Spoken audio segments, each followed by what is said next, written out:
Hey guys, welcome back to the all-inclusive Mega Man Marathon. So like last time, I said that I was going to be heading to the handheld series of games rather than jumping straight to Mega Man 7. So today, we're going to be looking at Mega Man Dr. Wily's Revenge. Now, how are these going to stack up to the NES games? And how are they going to be compared to other Game Boy games? Let's find out.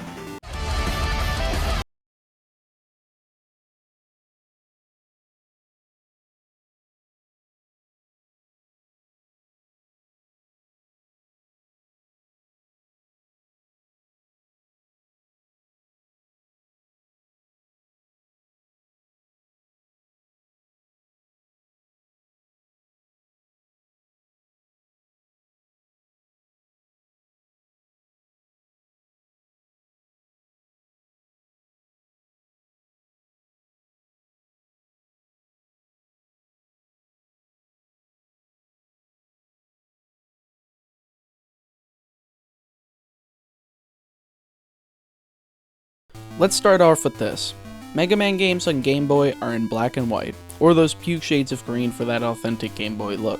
Honestly, I wish these were released on Game Boy Color so that we would have at least gotten Mega Man to look blue. I know, limitations of the hardware at the time, and the Game Boy Color coming out in late 1998, but the Super Game Boy was able to fix this problem for me, so I don't really have much to complain about here. Otherwise, the game looks relatively solid. The NES stuff basically transitions over great even without color. Robot Master sprites, the levels, they look pretty good. Not very many games are able to make that transition from the NES to the inferior hardware like the Game Boy and make it look this decent. For instance, Super Mario Land really doesn't look and play well compared to the likes of Super Mario Bros. 3, or the Castlevania adventure compared to Castlevania 3, so I really appreciate the attention to detail. Sadly, this doesn't apply to the music. Most of it is just sad, half-baked attempts to recreate the NES tracks, but they don't really work.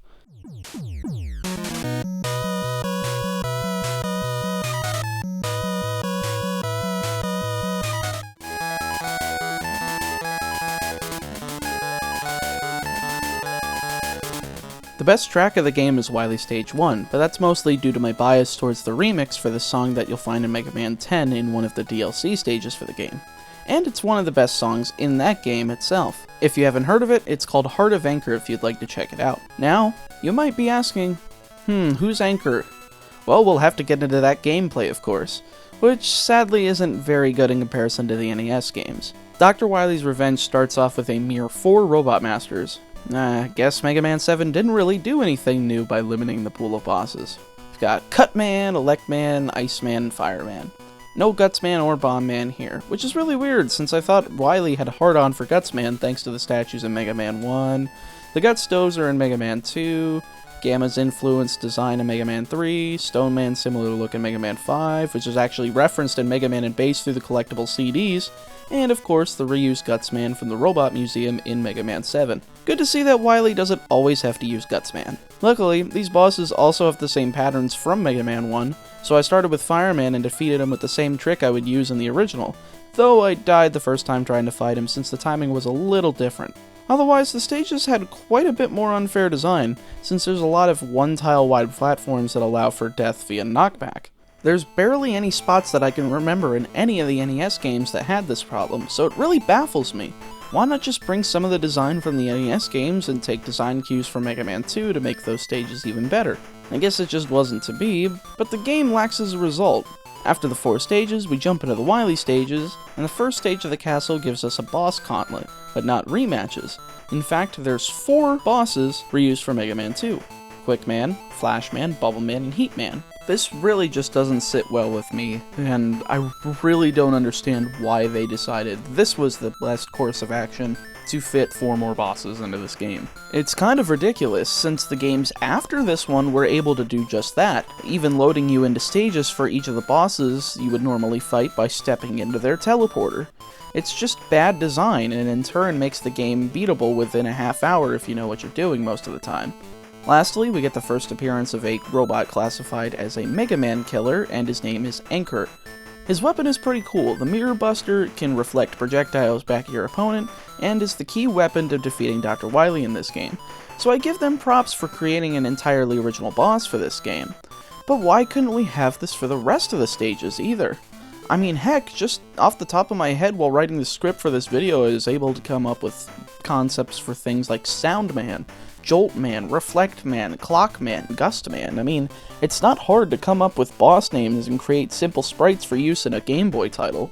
I guess it was probably just easier to port over existing bosses and write them off as Wily's attempt to rebuild them to make up for past failures, except he does this 4 times, failing each time, until the Star Droids make their appearance in Mega Man 5, finally giving us that original set of bosses that I'm yearning for these other games already. This title is really hitting all the wrong spots for me, and the last nail in the coffin is the utter difficulty.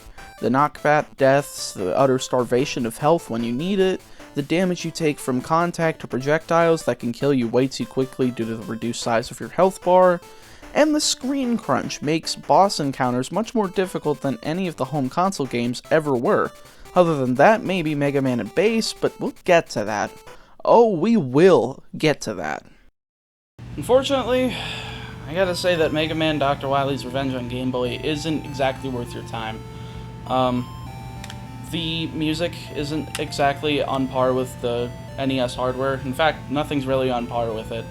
And all of the stages that you can play are much better on the NES. So, I'm hoping that Mega Man 2 on the Game Boy at least will help with that problem, since, of course, it's a sequel. What do you expect? It should be better. So, next time on the all-inclusive Mega Man Marathon, we'll take a look at Mega Man 2 on the Game Boy. See you guys then. Thank you guys so much for watching this video. I know it was kind of short, but to be expected with a Game Boy title that really only takes you half an hour to beat, it's kind of understandable that there's not much substance to talk about, and you really just have to come up with things. Other than that, though, I hope you guys enjoyed, and if you liked this video, click on this playlist where you can watch all of my other reviews. So far, I've covered the 6 NES titles, and I plan on covering every single game in this series, so be on the lookout for that. I'll also be having a new Pokemon video coming out here soon, so look forward to that as well.